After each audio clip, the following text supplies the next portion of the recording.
ከእግዚአብሔር ከአባታችን ከጌታም ከኢየሱስ ክርስቶስ ጸጋና ሰላም ለእናንተ ይሁን። እንደምናላችሁ የተወደዳችሁ ቅዱሳን፣ ዛሬም የቆላስይስን መልእክት ተከታታይ ይዘን ቀርበናል። ካቆምንበት እንቀጥላለን። አብራችሁን ቆዩ። የሐዋርያው ቅዱስ ጳውሎስ መልእክት ወደ ቆላስይስ ሰዎች ምዕራፍ 2 ከቁጥር 6 ጀምሮ እስከ 15 ያለውን ኃይለ ቃል አነባለሁ። እንግዲህ ጌታን ክርስቶስ ኢየሱስን እንደተቀበላችሁ በእርሱ ተመላለሱ፣ ስር ሰዳችሁ በእርሱ ታነጹ፣ እንደተማራችሁት በሃይማኖት ጽኑ፣ ምስጋናም ይብዛላችሁ። እንደ ክርስቶስ ትምህርት ሳይሆን እንደ ሰው ወግና እንደ ዓለማዊ እንደ መጀመሪያ ትምህርት ባለ በፍልስፍና በከንቱ መታለል ማንም እንዳይማርካችሁ ተጠበቁ። በእርሱ የመለኮት ሙላት ሁሉ በሰውነት ተገልጦ ይኖራልና ለአለቅነትና ለስልጣንም ሁሉ ራስ በሆነ በእርሱ ሆናችሁ ተሞልታችኋል። የሥጋንም ሰውነት በመገፈፍ በክርስቶስ መገረዝ በእጅ ባልተደረገ መገረዝ በእርሱ ሆናችሁ ደግሞ ተገረዛችሁ። በጥምቀትም ከእርሱ ጋር ተቀበራችሁ። በጥምቀት ደግሞ ከሙታን ባስነሳው በእግዚአብሔር አሰራር በማመናችሁ ከእርሱ ጋር ተነሳችሁ። እናንተም በበደላችሁና ሥጋችሁን ባለመገረዝ ሙታን በሆናችሁ ጊዜ ከእርሱ ጋር ሕይወትን ሰጣችሁ። በደላችሁን ሁሉ ይቅር አላችሁ። በእኛ ላይ የነበረውን የሚቃወመንንም በትእዛዛት የተጻፈውን የዕዳ ጽሕፈት ደመሰሰው። እርሱንም በመስቀል ጠርቆ ከመንገድ አስወግዶታል። አለቅነትንና ስልጣናትን ገፎ ድል በመንሳት በእርሱ እያዞራቸው በግልጥ አሳያቸው። ስለ ቃሉ የአምላካችን የእግዚአብሔር ስም ለዘላለም የተመሰገነ ይሁን። እንግዲህ ባለፈው ስንማማር ምዕራፍ 2 ከቁጥር 1 እስከ 5 ያለውን ክፍል በምንማማርበት ሰዓት ሐዋርያው ቅዱስ ጳውሎስ የቆላስይስን ሰዎች በአካለ ሥጋ እንደማያውቃቸውና በሩቅ ስላሉት ዓይኑን ስላላዩት ወይም ደግሞ በዓይኑ ስላላያቸው ስለ ሎዶቅያ ሰዎችና ስለ ቆላስይስ ሰዎች በግልጽ እንደሚጸልይላቸው፣ እንደሚያመሰግን እግዚአብሔርን ስለ እነርሱ እንደሚያስብ ይህም ሁሉ በደንብ አድርጎ ገልጾላቸዋል። ከዛ ቀጥሎ ደግሞ ዛሬ የምንማማረው ምን መሆን እንዳለባቸው ነው። ከዛ በፊት ያለው ነገር እንግዲህ ለእነርሱ ምን አይነት ሐሳብ እንዳለው፣ ምን አይነት አመለካከት እንዳለው፣ ምን አይነት ልብ እንዳለው በቅንነት በታማኝነት ስለ እነርሱ ይጸልይ እንደነበረና በአካል ከእነርሱ ጋር የሆነ ያህል ይሰማው እንደነበረ፣ በሥጋ ምንም ከእናንተ ብርቅ በመንፈስ ግን ከእናንተ ጋር ነኝ እያለ በመንፈስ ግን አንድ ነን እያለ በመንፈስ አብሮነቱን ሲገልጽ እንደነበረ ተመልክተናል።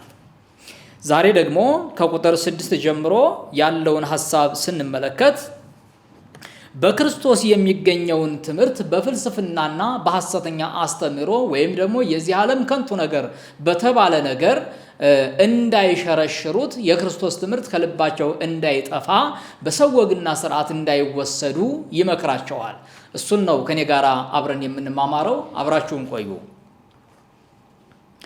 እንግዲህ እንደሚታወቀው አንድ ክርስቲያን ጌታችን መድኃኒታችን ኢየሱስ ክርስቶስን በማመኑ የዘላለም ሕይወት ያገኛል ስንል በተማረው ትምህርትና ባመነው እምነት ጸንቶ ሲቀጥል ነው። አለበለዚያ በሃይማኖት ተሰነካክለው በሌሎች የስህተት ትምህርቶች ተሰነካክለው ከወደቁ መጨረሻቸው መልካም አይሆንም። ስለዚህም ጌታን ክርስቶስን በተቀበላችሁት አይነት ከእርሱ ጋር አንድ ሆናችሁ ኑሩ ይላቸዋል።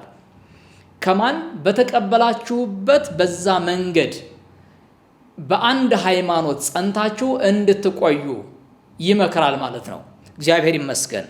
ክርስቶስን በእምነት እንደተቀበልነው ሁሉ በእምነት ከእርሱ ጋር ደግሞ አንድ እንድንሆን ደግሞ ይፈልጋል። ምክንያቱም ክርስቶስን ተቀበልነው ማለት ክርስቶስ ደግሞ እኛን ተቀብሎናል።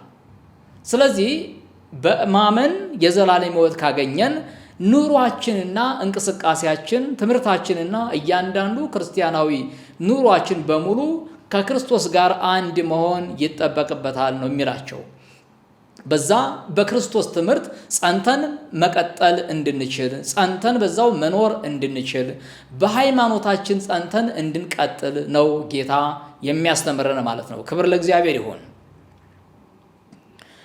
ክርስቶስን ጌታ አድርገን የተቀበልንበት ወይም ደግሞ የእውነትን ቃል የተረዳንበት ጊዜ ያ የመጀመሪያውን ጊዜ ስናስብ ቅንነታችን፣ የዋህነታችን፣ አምልኮተ እግዚአብሔር፣ ጸሎት የመሳሰሉ ነገሮችን ስናስባቸው በጣም ጥልቀት ያላቸውና ከጌታ ጋር ያለን ፍቅር በጣም የጠበቀ እንደሆነ እንረዳለን። ነገር ግን ከጊዜ ሂደት በኋላ የተለያዩ የስህተት ትምህርቶች በሚገቡበት ሰዓት፣ የስህተት ትምህርቶች በሚጨመሩበት ሰዓት ልባችንን ያሸፍቱትና ከጌታ ፍቅር፣ ከእግዚአብሔር ኅብረት፣ ከመጽሐፍ ቅዱስ ዕውቀት እየወጣን ወደ ፍልስፍና እና የዚህ ዓለም ትምህርት ወደ ሆነው እንደ መጀመሪያ ትምህርት ወደ ተናቀው ትምህርት ልናዘነብል እንችላለን። እሱን ነው ሐዋርያ ቅዱስ ጳውሎስ ይህንን የሰው ወግንና ሥርዓትን ትታችሁ በተማራችሁት በሃይማኖት ጸንታችሁ ቀጥሉ የሚላቸው ማለት ነው።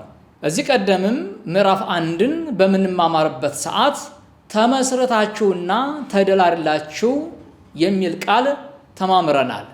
መመስረት ምንድነው? መደላደል ምንድነው? የተመሰረትንበት ትምህርት ምንድነው? አንድ ትምህርት መሰረቱ ከተናጋ ሁሉ ነገር ይናጋል።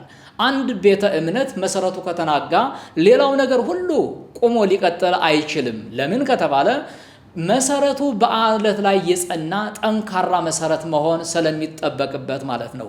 ተደላላችሁ ኑሩ የሚለው ደግሞ ወዲያና ወዲህ መንቀሳቀስን፣ ከአንዱ ቦታ ወደ ሌላ ቦታ መሄድን፣ በትክክለኛ ትምህርት ጸንቶ አለመኖርን የሚያሳይ ነው። ስለዚህ ጸንተን እንድንቀጥል ተደላለን እንድንኖር ደግሞ ይመክረናል ማለት ነው። በዚህ በቆላስይስ ምዕራፍ 2 ቁጥር 7 ላይም የምናገኘው ነገር ይሄ ነው። በእርሱ ማለትም በተማርነው ትምህርት ላይ ተመስርተንና ጸንተን እንድንኖር ነው የሚያሳስበን። ክርስቶስ የወይን ግንድ እኛ ደግሞ ቅርንጫፎች እንደሆነው ሁሉ ማለት ነው። በዮሐንስ ወንጌል ምዕራፍ 15 ቁጥር 1 ጀምሮ እኔ የወይን ግንድ ነኝ፣ ገበሬው አባቴ ነው እያለ ይናገራል። ገበሬው አባቱ ነው። ጌታ ኢየሱስ ክርስቶስ ደግሞ የወይን ግንድ ነው። አማኞች ቅርንጫፎች ነን። የወይን ግንዱ ከሌለ ወይም በወይን ግንዱ ላይ የተመሰረተ ማንነት ከሌለን ሕይወት የለንም ማለት ነው። ቅርንጫፎች ከወይኑ ግንድ ሲጣበቁ ነው ፍሬ የሚያፈሩት። ከወይኑ ግንዱ ከተገነጠሉ ሊደርቁና ሊጠወልጉ ደግሞም ወደ ማገዶ ሊሄዱ የግድ ይላል። ስለዚህ በወይኑ ግንድ ተጣብቀን መቀጠል እንድንችል ነው በእርሱ ጸንታችሁ ኑሩ የሚለው። የምንመሰረትበት የክርስቶስ ኢየሱስ ትምህርት ነው። ክርስቶስን እንዲህ ነው የተማራችሁት ነው እያለን ያለው ሐዋርያ ቅዱስ ጳውሎስ። እንግዲህ ጌታን ክርስቶስ ኢየሱስን እንደተቀበላችሁ በእርሱ ትመላለሱ ዘንድ ስር ሰዳችሁ በእርሱ ታነጹ፣ እንደተማራችሁትም በሃይማኖት ጽኑ፣ ምስጋናም ይብዛላችሁ ይላል። እንደተማራችሁት ማለትም እዚህ ቀደም በተማራችሁት ትምህርት ማለት ነው። ኢየሱስ ክርስቶስ ያድናል በሚለው ወይም ደግሞ በእርሱ የሚያምን የዘላለም ሕይወት እንዲኖረው እንጂ እንዳይጠፋ እግዚአብሔር አንድያ ልጁን እስኪሰጥ ድረስ ዓለምን እንዲሁ ወዷልና በሚለው ማለት ነው። ክብር ምስጋና ለአምላካችን ለእግዚአብሔር ይሁንለት። ስለዚህ በተማራችሁ ጸንታችሁ ኑሩ። በዚህ በቆላስይስ መጽሐፍ ውስጥ ክርስቶስን የእግዚአብሔር ልጅ እንዳልሆነና አምላክ እንዳልሆነ ከፍጡራን መካከል አንዱ ፍጡር እንደሆነ ተደርጎ ይነገር ስለነበረ ነው ይሄ ነገር የመጣው። ስለዚህ የተማራችሁት ትምህርት ደግሞ ኢየሱስ ክርስቶስ ፍጹም ሰው ፍጹም አምላክ ነው፣ ሌላ ነገር የለውም። አምላክ ነው ደግሞም ሰውም ነው። ሁለቱን ትምህርቶች አንድ ላይ አያይዘን ነው መሄድ ያለብን ማለት ነው። እንደ ሐዋርያው ቅዱስ ዮሐንስ ገለጻ ክርስቶስን በሥጋ እንደመጣ የማይታመኑ ሁሉ እርሱ አምላክ የለውም ይላል። በሌላ አገላለጽ በክርስቶስ የማይኖር ሰው አምላክ የለውም ማለት ነው። በክርስቶስ የማይኖር ሰው ማለት ታዲያ ምን ማለት ነው ሲባል ክርስቶስ ብሎ ስሙን መጥራት ብቻ አይደለም። ክርስቶስ ኢየሱስ የእግዚአብሔር ልጅ መሆኑን፣ ክርስቶስ ኢየሱስ የሰው ልጅ መሆኑን ሁለቱንም በአንድ ላይ አያይዞ የማያምን አካል እርሱ አምላክ የለውም። ምክንያቱ ደግሞ በወልድ በኩል ስለሆነ የዘላለም ሕይወት የሚገኘው ወልድ ያለው አብ ደግሞ አለው። በወልድ የማይታመን አብ እንኳ የለውም። ስለዚህ በወልድ የሚያምን ነው የዘላለም ሕይወት የሚያገኘው። ደግሞም አምላክ ያለው ሰው በወልድ የሚያምን እንደሆነ ነው በመጽሐፍ ቅዱሳችን ተቀምጦልን የሚገኘው። ክብር ምስጋና አምልኮና ስግደት ለአምላካችን ለእግዚአብሔር ይሁንለት። ሌላው ደግሞ አሁንም ተመስረታችሁ የሚለውን ቃል ስንነጋገር ምን ላይ ነው የምንመሰረተው? ቅድም እንዳልሁት ሁሉ በአለት ላይ እንደተዘራውና በቂ አፈር ስለሌለው ወዳውኑ እንደደረቀው ወይም እንደጠወለገው ዘር ሳንሆን በትክክለኛ መሬት ላይ ያረፈ ፍሬ የሚያፈራ 30ና 60 100 ፍሬ የሚያፈራ ዘር ሆነን እንድንገኝ ይፈልጋል። ሌላው ደግሞ በአሻዋ ላይ የታነጸውን ቤት እንዳንመስል፣ በተቃራኒው ደግሞ በአለቱ ላይ የተሰራውን በአለት ፍልፍል ላይ የተሰራውን ቤት እንድንመስል ይፈልጋል። ነፋስ ሲመጣ የዚህ ዓለም ማዕበል ሲመጣ ሲያወዛውዘን ወዳና ወዲህ ሲያንገላታን ክርስቶስ ኢየሱስን ለቀን ወደ ዓለም ጉድፍ እንዳንሄድ ይረዳናል ማለት ነው። በሌላ አገላለጽ ደግሞ በአለት ላይ የተዘራው እህል እንደማይበቅለው ቢበቅልም እንኳን እላይ ያለችው አፈር ብቻ አብቅላው ቆይቶ ግን እንደሚጠወልገውና እንደሚደርቀው እንዳንሆን ሲሆን፣ ሌላኛው ሁለተኛው ደግሞ ምሳሌ የሚናገረው በእሾህ መካከል የበቀለ ዘር አድርጎ ደግሞ ይናገራል። በእሾህ መካከል የበቀለው ዘር ምንድነው ታዲያ ከሌላው የሚለየው ከተባለ እንደ ጭንጫው አይደለም፣ እንደ መልካም መሬትም አይደለም። በእሾህና በቁጥቋጦ መካከል የወደቀው ዘር ፍሬ ሊያፈራ ይችላል። ፍሬው ግን ለጥቅም አይውልም፣ መልሶ እዛው ይረግፋል። ይሄ ምን ማለት ነው? ዝና፣ ክብር፣ ብልጥግና የመሳሰሉ ነገሮች አንቀው ይይዙታል ማለት ነው። ስለዚህ ስለ ክርስቶስ ኢየሱስ አብዝቶ ለመመስከርም ሆነ ስለ እርሱ ሕይወቱን አሳልፎ ለመስጠት የማይደፍር ይሆናል ማለት ነው። ይሄ ፍሬ የሌለው ሕይወት ይባላል። ይሄ ብቻም አይደለም። ጳውሎስ ስለ ሁለት አይነት ዕውቀቶች ደግሞ ይናገራል። አሁንም ዕውቀት ብሎ ሁለት አይነት ዕውቀቶችን ይናገራል። እነሱም እንደዚህ የሚሉ ናቸው። እንደ ክርስቶስ ትምህርት ሳይሆን እንደ ሰው ወግና እንደ ዓለማዊ እንደ መጀመሪያ ትምህርት ባለ ፍልስፍና በከንቱ መታለል ማንም እንዳይማርካችሁ ተጠበቁ ይላል። አሁን የክርስቶስ ትምህርት የተባለ ዕውቀትና የዓለም ፍልስፍና የተባለ ዕውቀት አለ ማለት ነው። የዓለም ዕውቀት ከምንድነው የሚመነጨው ሲባል ራሱን የቻለ መንገድ አለው። የክርስቶስ ትምህርት ደግሞ ዕውቀት ከምንድነው የሚመነጨው ሲባል ይሄም ራሱን የቻለ መንገድ አለው። ክርስቲያኖች ሊሆኑ የሚገባው ነገር በክርስቶስ ትምህርት ጸንተው መቀጠል እንዲችሉ ነው። የክርስቶስ ትምህርት ደግሞ ስለ ክርስቶስ ኢየሱስ ማወቅና የዘላለም ሕይወት ማግኘት ነው። ይሄ ሲሆን መልካም ይሆናል። የዓለም ፍልስፍና የተባለው ግን ከንቱ የሆነ ወግ አጥባቂነትን የተላበሰ የሰው ዕውቀትን የተላበሰ እዚሁ አፈር ላይ የሚሸት መሬት ላይ የሚቀር ትምህርት ነው። እርሱ እንደ መጀመሪያ ትምህርት ተብሎ ይወሰዳል። በዚሁ አጋጣሚ ክርስቲያኖች ከዓለማዊ ዕውቀት ያነሱ ሳይሆኑ ከዓለማዊ ዕውቀት በላይ የሆኑ በዕውቀት የበለጸገ ማንነት ያላቸው ሰዎች ናቸው። ክርስቲያኖች ሲባል ምን ለማለት ነው? የዚህን ዓለም ካልኩሌሽን አጥንተው ተመራምረው እግዚአብሔር ይህን ፈጠረ ለማለት የሚሄዱበትን ረዥም ርቀት መጽሐፍ ቅዱስ ግን በአጭሩ መንፈሳዊ ነገር በመንፈሳዊ ነገር ስለሚመረመር በቀላሉ እግዚአብሔር በመንፈሱ በኩል ለኛ ነግሮን ይኸው በቅዱሱ መጽሐፍ እየተማርነው ነው። ስለዚህ እግዚአብሔር ከፈጠረው ፍጥረት መካከል አንድ የሆነውን ሰውን ብቻ እንኳ እስከ አሁን ድረስ ተመራምረው ሳይንቲስቶች አልዘለቁትም። አንደኛውን የሰውነት ክፍል ተመራምረው ሲጨርሱ ወደ ሌላኛው የሰውነት ክፍል ውስብስብ የሆነ የሰውነት ክፍል ስላለን ያን እንኳ አጥርተው መርምረው አውቀው አልደረሱበትም ማለት ነው። ይልቁንም ደግሞ እግዚአብሔር ፈጣሪ ሰማያት ወምድር አሃዚ ዓለማት ሁሉንም የያዘ ሁሉንም ያስገኘ የሆነው እግዚአብሔር በመንፈሱ በኩል ለኛ ገልጦልን ግን በመንፈስ ቅዱስ አማካኝነት ሊከናወን የሚገባውን ነገር ማንኛውንም ነገር እዚሁ ቅዱስ መጽሐፍ ውስጥ እናገኘዋለን። መጽሐፉን ስናነብ የሕይወትን ትንፋስ ያለበት ስለሆነ ሕይወት ስለሆነ መንፈስ ስለሆነ ሕይወትን ያድሳል፣ ሕይወትን ይለውጣል፣ ከእግዚአብሔር ጋር ያስታርቃል፣ እግዚአብሔር ጋር ያወዳጃል። ከክርስቶስ ትምህርት ውጭ የሆነው በሙሉ በሰይጣን ቁጥጥር ስር ያልፋል ማለት ነው። እግዚአብሔር ከዚህ አይነት ነገር ደግሞ ስለፈታንና ስላዳነን ስሙ ለዘላለም የተባረከ ይሁን። እንግዲህ ከላይ እንደተማርነው ሐዋርያው ቅዱስ ጳውሎስ ሁለት አይነት ዕውቀቶች አሉ ብሎ ነግሮናል። አንደኛው በክርስቶስ በኩል የሚገኝ ትምህርት ሲሆን ሁለተኛው ደግሞ በዚህ ዓለም የሚገኝ የፍልስፍና ዕውቀት ነው። የፍልስፍናው ዕውቀት እንደማይጠቅመን የክርስቶስ ትምህርት ደግሞ እንደሚጠቅም ተነጋግረናል። የእግዚአብሔር በሥጋ መገለጥ ምን ማለት እንደሆነ ጳውሎስ በዚህ ጥቅስ ሲያመለክት የመለኮት ሙላት ፍጹም በሆነው በሰውነቱ በኩል ተገልጦ እንደሚኖር ነግሮናል። ደግሞ ይህ ማለት በክርስቶስ በኩል የሚገኘው ትምህርት መልካም እንደሆነና ጤናማ ትምህርት እንደሆነ ለማስረዳት ነው ይህን ነገር የሚነግረን ማለት ነው። ቁጥር 8 ላይ እንደ ክርስቶስ ትምህርት ሳይሆን እንደ ሰው ወግና እንደ ዓለማዊ እንደ መጀመሪያም ትምህርት ባለ በፍልስፍና በከንቱ መታለል ማንም እንዳይማርካችሁ ተጠበቁ ካለ በኋላ ነው እንግዲህ ስለ መለኮት ሙላት ቁጥር 9 ላይ የሚናገረው። ከክፉ ነገር እንድንጠበቅ ያሳስበንና ትክክለኛ የሆነውን ነገር የክርስቶስ ትምህርት ለምን ትክክል እንደሆነ ደግሞ ሲያስረዳ የመለኮት ሙላት ብሎ ይቀጥላል ማለት ነው። ምክንያቱም በእርሱ ማለትም በክርስቶስ ኢየሱስ በኩል የመለኮት ሙላት ሁሉ በሰውነቱ ተገልጦ ይኖራልና ይላል።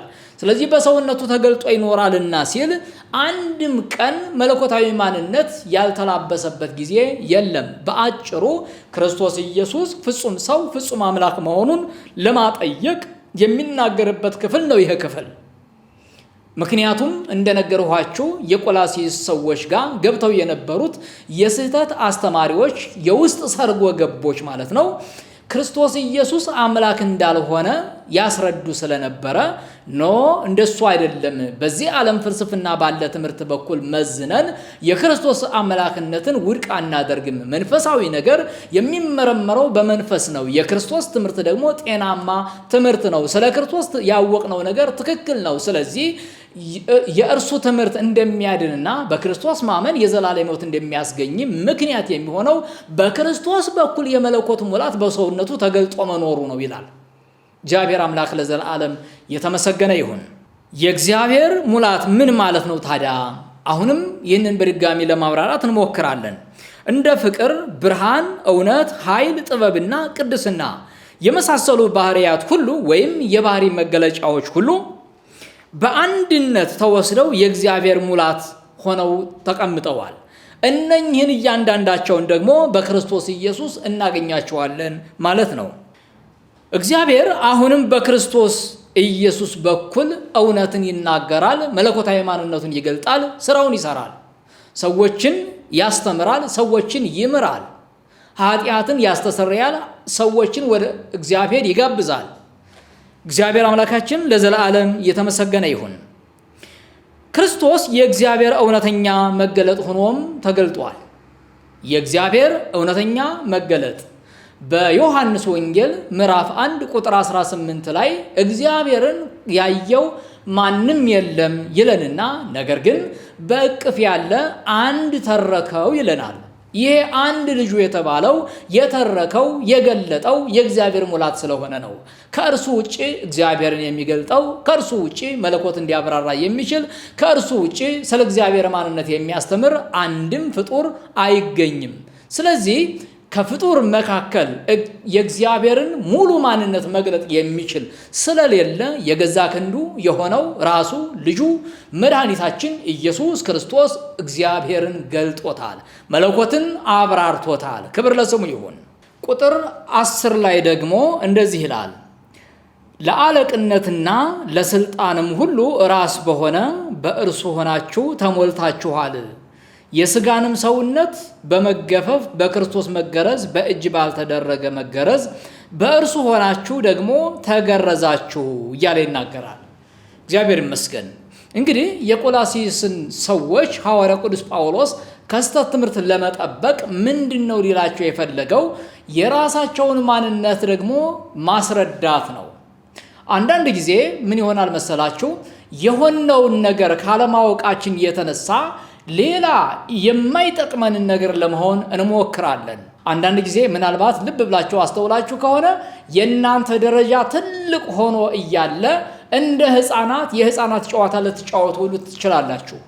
ይሄ የሚሆነው ለምንድን ነው ከተባለ ያለንበትን ደረጃ ካለማወቅ፣ የተማርነውን ትምህርት ካለማወቅ፣ ካለመረዳት የሚመነጭ ነው። ወይም ደግሞ ለእድሜያችንና ለማንነታችን የሚጠቅመውን ነገር ለይተን ካለማወቅ የተነሳ ነው።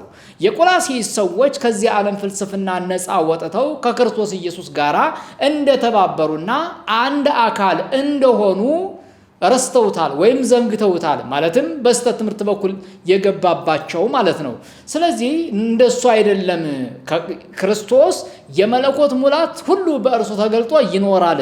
እናንተም ደግሞ ክርስቶስ ራሳችሁ ስለሆነ የእርሱ የአካል ብልቶች ናችሁ፣ አካል ናችሁ እናንተ እያለ ይነግራቸዋል ማለት ነው። ክብርና ምስጋና ለአምላካችን ለእግዚአብሔር ይሁንለት። በክርስቶስ በማመን እኛ የዚያ ሙላት ተካፋዮች እንደሆን ደግሞ በደንብ አስረግጦ ያሳያል ማለት ነው። በመንፈስ ቅዱስ አማካኝነት በእግዚአብሔር ባህሪያት ሁሉ እንሞላለን። ከምን የተነሳ? መንፈስ ቅዱስ በእኛ ውስጥ ከመኖሩ የተነሳ ክርስቶስ የሰውነታችን ራስ ወይም ደግሞ የአካሉ ራስ ከመሆኑ የተነሳ ማለት ነው። እዚህ ቦታ ላይ ክርስቶስ ራስ እያለ ሲናገር ቅዱሳንን ቤተ ክርስቲያን ማለቱ እንደሆነ መዘንጋት የለብንም።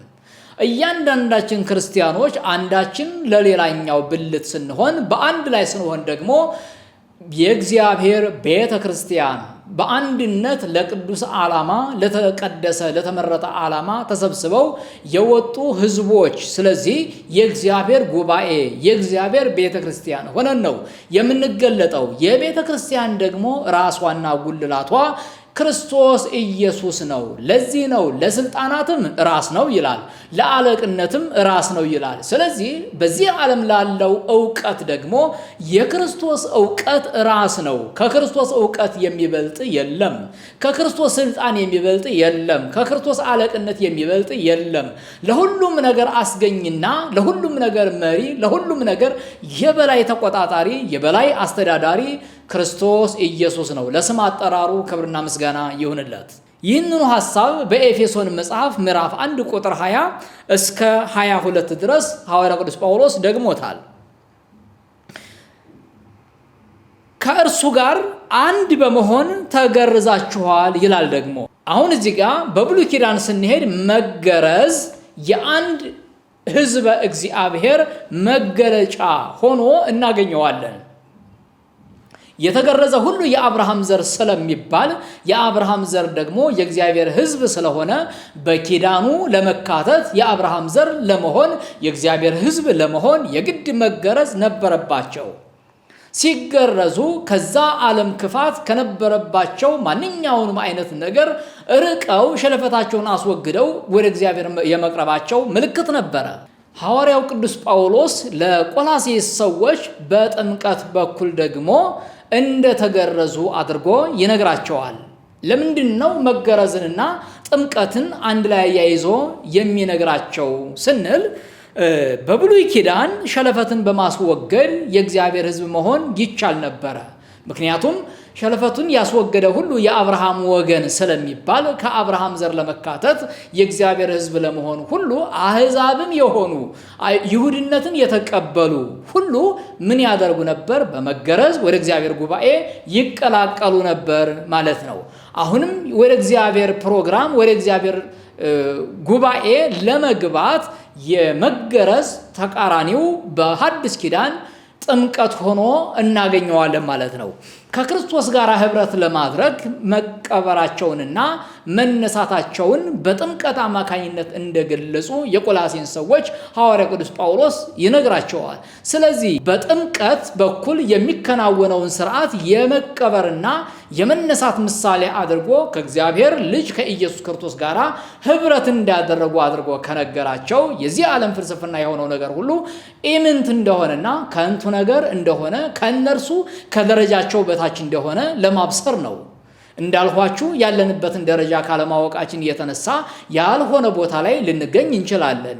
ሐዋርያው ቅዱስ ጳውሎስም አልባሌ ቦታ ላይ እንዳንገኝ ከደረጃችን ወርደን እንዳንገኝ በደረጃችን ልክ እንድንሆንለት ነው ይህን ቃል የሚናገረው ማለት ነው። ክብርና ምስጋና ለአምላካችን ለእግዚአብሔር ይሁንለት። ቁጥር 12 ላይ ደግሞ እንደዚህ ይላል፣ በጥምቀት ከእርሱ ጋር ተቀበራችሁ፣ በጥምቀት ደግሞ ከሙታን ባስነሳው በእግዚአብሔር አሰራር በማመናችሁ ከእርሱ ጋር ተነሳችሁ ይላል። አሁን አንድ ሰው ሲጠመቅ የክርስቶስ ኢየሱስን መሞትና መቀበሩን ይመሰክራል። እንደገና ደግሞ አሁንም ከጥምቀቱ ሲወጣ የክርስቶስ ኢየሱስን ከሞት መነሳቱን ያበስራል ማለት ነው። በዚህ አገላለጽ በጥምቀት ከክርስቶስ ኢየሱስ ጋር አብሮ የመቀበር እንደገና ደግሞ በእግዚአብሔር አሰራር አሁንም ከጥምቀቱ በመውጣት ከክርስቶስ ኢየሱስ ጋር መነሳትን ያበስርልናል። በዚህ አገላለጽ የቆላስይስ ሰዎች ከክርስቶስ ጋር ህብረት እንዳደረጉና ክርስቶስ መሪያቸው እንደሆነ፣ ክርስቶስ ራሳቸው እንደሆነ፣ የስልጣንም ሁሉ ራስ፣ የአለቅነትም ሁሉ ራስ፣ የጥበብ ሁሉ ቁንጮ፣ የሁሉም ነገር መጀመሪያ፣ የሁሉም ነገር ተጠሪ እንደሆነ ይነግራቸዋል። ታዲያ ክርስቶስ ኢየሱስን እንዲህ ከተማሩት እንደዚህ ካወቁት ወደ ፍልስፍና ትምህርትና ከንቱ ወደ ሆነው ወደዚህ ዓለም ጥበብ እንዴት ሊያዘነብሉ ይችላሉ የሚለውን ነው እየጠየቀ የሚያስተምራቸው። ክብር ምስጋና ለአምላካችን ለእግዚአብሔር ይሁንለት። ቁጥር 13 ደግሞ እንደዚህ እያለ ይናገራል። እናንተም በበደላችሁና ሥጋችሁን ባለመገረዝ ሙታን በሆናችሁ ጊዜ ከእርሱ ጋር ሕይወትን ሰጣችሁ፣ በደላችሁን ሁሉ ይቅር አላችሁ። በእኛ ላይ የነበረውን የሚቃወመንንም በትእዛዛት የተቀረጸውን የዕዳ ጽሕፈት ደመሰሰው፣ እርሱንም በመስቀል ጠርቆ ከመንገድ አስወግዶታል። አለቅነትንና ስልጣናትንም ገፎ ድል በመንሳት በእርሱ እያዞራቸው በግልጥ አሳያቸው ይላል። እግዚአብሔር አምላካችን ለዘላለም የተመሰገነ ይሁን። ስለዚህ ሐዋርያው ቅዱስ ጳውሎስ አሁንም የቆላስይስን ሰዎች የተደረገላቸውን መልካም ነገር በደንብ ተረድተውና ያሉበትን ደረጃ አውቀው በክርስቶስ ትምህርት መቀጠል እንዲችሉ ነው የሚያበረታታቸው። የዚህ ዓለም ፍልስፍና፣ የዚህ ዓለም እልቅና፣ የዚህ ዓለም ጥበብ በሙሉ ክርስቶስ ገፎ እያዞረ በግልጥ አሳይቷቸዋል ይላል ሐዋርያው ቅዱስ ጳውሎስ። የክርስቶስን ታላቅነት የገለጸበት መንገድ አንድ ወታደር ድል አድርጎ በሚመለስበት ሰዓት የጠላቱን ጭንቅላት ወይም ደግሞ የጠላቱን ራስ ይዞ በየከተማው እየዞረ በሚያሳይበት ደረጃ ልክ ማለት ነው። ስለዚህ እገሌ ጀግና ነው የሚል አይነት የሚደረግላቸውን የጀግና አቀባበልን አይነት ማለት ነው። ስለዚህ ያን ያየ ሁሉ ክርስቶስ የበላይነቱን ያውጃል፣ የክርስቶስን የበላይነት ያውጃል፣ የጠላትን መሸነፍ ደግሞ ያበስራል ማለት ነው። በብሉይ ኪዳንም ጎልያድ የተባለና እንደዚሁም ዳዊት የተባለ ሰዎች ሁለቱ በሚገጥሙበት ሰዓት ዳዊት የጎልያድን ጭንቅላት ይዞ እየፎከረ ማሳየትን ደግሞ ማስታወስ ያስፈልጋል። ስለዚህ እየዞረ አሳያቸው ሲል በግልጥ ማሳየትን የሚናገረው ወይም ሊያስተምራቸው የፈለገው ምንድነው? እነዚህን ሁሉ ተቆጣጥሯቸዋል፣ እነዚህን ሁሉ አሸንፏቸዋል። ክርስቶስ የበላይ ነው። ክርስቶስ ትልቅ ነው። ክርስቶስ አምላክ ነው። ክርስቶስ የሁሉ መጀመሪያ፣ የሁሉ መጨረሻ፣ የሁሉ የበላይ ነው ለማለት ይጠቀምበታል ማለት ነው። እግዚአብሔር አምላካችን ለዘላለም የተመሰገነ ይሁን። እንግዲህ ጳውሎስ የግርዛትንና የጥምቀትን ምሳሌነት የሚጠቀምበት በክርስቶስ የሚገኝ አዲስ ሕይወት ለመጀመር የአሮጌውን ባህሪያችንን መወገድ ለማመልከት እንደሆነ ግልጽ ነው።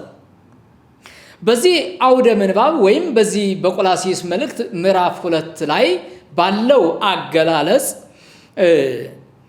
ጥምቀት የአሮጌ ባህሪያት የመሞት ምልክት ተደርጎ ይወሰዳል። እንደዚሁም ደግሞ በክርስቶስ ወዳለው አዲስ ሕይወት የመግባት መንገድ ሆኖ ሊወሰድ ይችላል ማለት ነው። እግዚአብሔር አምላካችን ለዘላለም የተባረከ ይሁን። አንድ ሰው ክርስቲያን እንዲሆን ከተፈለገ በመጀመሪያ ከኃጢአቱ መሞት አለበት። ማለትም ለኃጢአት ሞተን ለጽድቅ መኖር እንድንችል ማለት ነው። ስለዚህ ኃጢአተኛ ማንነቱ በእምነት አማካኝነት፣ በጥምቀት አማካኝነት በእግዚአብሔር አሰራር መሞት አለበት። እንደገና ደግሞ በእግዚአብሔር የተቀደሰ አሰራር ከትንሣኤ እንደመነሳት ሁሉ ማለት ነው መነሳት አለበት። ክብር ምስጋና ለእግዚአብሔር ይሁን። በጥምቀት አማካኝነት ከክርስቶስ ጋር ከተቀበርን በኋላ ክርስቶስን ከሞት ባስነሳው በእግዚአብሔር ኃይል በማመናችን እኛም ከሞት እንደምንነሳ ጳውሎስ በደንብ አድርጎ አስረግጦ ይነግረናል። ክርስቶስን ከሞት ያስነሳው የእግዚአብሔር ኃይል እኛንም ከመንፈሳዊ ሞት አስነስቶ አዲስ ሕይወት እንዲኖረን ያደርጋል። ይህ የሚሆነው ደግሞ በእምነታችን ወይም ባገኘነው እምነት አማካኝነት ነው። በክርስቶስ ኢየሱስ ከማመናችን በፊት በመንፈሳዊ ሕይወታችን የሞትን እንደነበርን በመጽሐፍ ቅዱሳችን ተገልጿል። በኤፌሶን ምዕራፍ 2 ቁጥር 1 ላይ በኃጢአታችሁና በበደላችሁ ሙታን ነበራችሁ ይላል።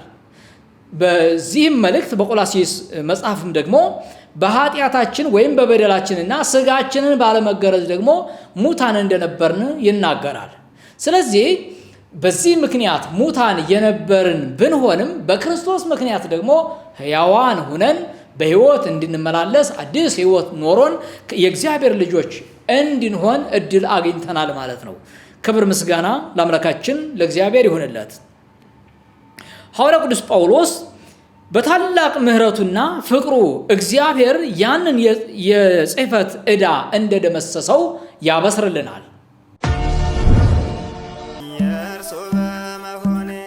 የኢትዮጵያ ቤተ ክርስቲያን በቃለ ወንጌል ታድሳ ማየትን መሪ ራእዩ አድርጎ የተነሳው ሐመረ ወንጌል ዘኢትዮጵያ ይህን ራእዩን እውን ለማድረግ ከእግዚአብሔር ዘንድ ከሆናችሁ አብራችሁ በሙሉ መሰጠት ከራእዩ ጎን ከቆማችሁ ወንድሞችና እህቶች ጋር በጌታ ጸጋ በመትጋት አሁን ያለበት ደረጃ ላይ ደርሷል። የተሐድሶ አገልግሎትን ጠንካራና ጉልበታማ እንዲሆን የተነሳበትን ራእይና ተልእኮ ተፈጽሞ ለማየት ብዙ ክርስቲያኖች ቅዱሳን ወንድሞች ወገኖቻችን ስትደግፉ ኑራችኋል። ስለደገፋችሁም ነው አሁን የሆነውን ሆኖ ያየነው። ስለዚህ እግዚአብሔር አምላክን ስለናንተ እናመሰግናለን። ጸጋውን አብዝቶላችሁ ከጎናችን ስለቆማችሁ ዘመናችሁንና ትውልዳችሁን እግዚአብሔር ይባርክ። አሁን ደግሞ ይህን ራእዩን በበለጠ ለማሳለጥና እውን ሆኖ ለማየት ሁለገብ ሕንፃን ለመገንባት ራእይን ሰንቆ ተነስቷል። አሁንም ይህንን አገልግሎት ይሄ የአምልኮና የትምህርት የስልጠና ማዕከልን ገንብተን እውን ለማድረግ አሁንም የእናንተ እገዛ ያስፈልገናል። ከጌታ ዘንድ ብድራት ላለው ለዚህ አገልግሎት ልግስናውን ለማሳየት ቀጣዮቹን የባንክ ሂሳብ ቁጥሮች በመጠቀም የዘላለሙን መንግሥት አጀንዳ ያገልግሉ። እጅ ለእጅ ተያይዘን ይህንን የትምህርት የስልጠናና የአምልኮ ማዕከል ገንብተን የተሐድሶ አገልግሎትን እንድናስፋፋና እንድናፋጥን ጥሪ ማድረግ እፈልጋለሁ። በሙሉ ልብ ያገለገሉት ጌታ ለስሙ ያሳዩትንም ፍቅር ይረሳ ዘንድ አመፀኛ አይደለም።